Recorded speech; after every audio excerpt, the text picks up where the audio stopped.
Hi, welcome to SBR Sports Picks. My name is Peter Loshak. Today is Wednesday, December 12th, and we are talking a late December college bowl games right now with Ian Cameron and Al McMordie. The bowl we're going to talk about right now, I guess all the bowl games count as interesting, but this one definitely would fit into the interesting category. West Virginia against Syracuse, the Camping World Bowl, played in Orlando, Florida on the 28th. The big news for this one, of course, is that Will Grier and others bound for the NFL for West Virginia sitting out, passing on this game, which would explain, if you don't already know, why the line has moved strongly in Syracuse's favor. It opened at 6.5. Now Syracuse is just a 1.5 point underdog. Total, of course, has taken a drop as well. Opened at 74. Now it's down to 68, and that's why. The replacement for Grier, an unknown quantity, an unknown factor, but, he is a 6'6" guy, transfer, I believe, from Florida. They're going to be the weapons that made West Virginia's offense so great all year long are still mostly going to be there. The offensive lineman who's also sitting outbound for the NFL, that hurts because it'll hamper his protection presumably. And Syracuse does like to blitz a lot, and they blitz very effectively. So that could scramble his head. But on the other hand, he definitely has potential. He definitely has a big frame, a big physique, and could possibly come in here and not miss a beat at all, West Virginia offensively. And maybe the market is overreacting by dropping Syracuse 5 points here. Al McMordie, what do you think? Overreaction to Will Grier being out, or does this game have Syracuse win written all over it? Or maybe neither. Or neither. Or you just like the over. And maybe West Virginia's still going to win. Mm-hmm. Obviously there are a lot of negatives on the West Virginia side in this ball game. You mentioned the most obvious one, the absence of star quarterback Will Grier. This is one trend I would like to see just end. I'm not a big fan of these guys not playing in the bowl game so that they can prepare for the draft. It just doesn't sit well with me, but that's another issue. West Virginia, they've had such an awful history in bowl games. They're 6-21 ATS going back to 1982, including 1-11 ATS versus the ACC conference. So that's another negative for West Virginia. But finally, Big 12 conference favorites in bowl games, 39-58 ATS. So those are all negatives on the West Virginia side. With all that said, I actually still favor the Mountaineers. You mentioned the fact that the line has come down. So his absence has already been factored in. Line opened 6.5, 7, down to 1.5. So the value, I think, is actually fair.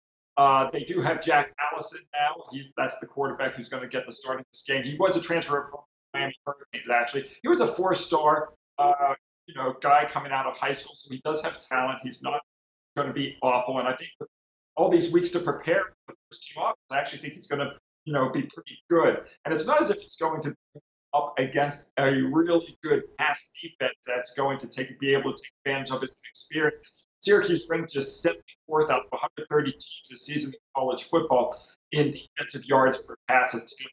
So I'm actually going to take West Virginia minus a small number. I think that's the right side. All right, it is down again to a 1.5, and yeah, that was one. So I asked you if you thought it was an overreaction to Grier being out, or has the game has Syracuse written all over it, and you said neither. So you think that the line movement is appropriate, but you think that West Virginia still has value. I guess that would imply that you would have thought that they had value at 6.5 with Grier.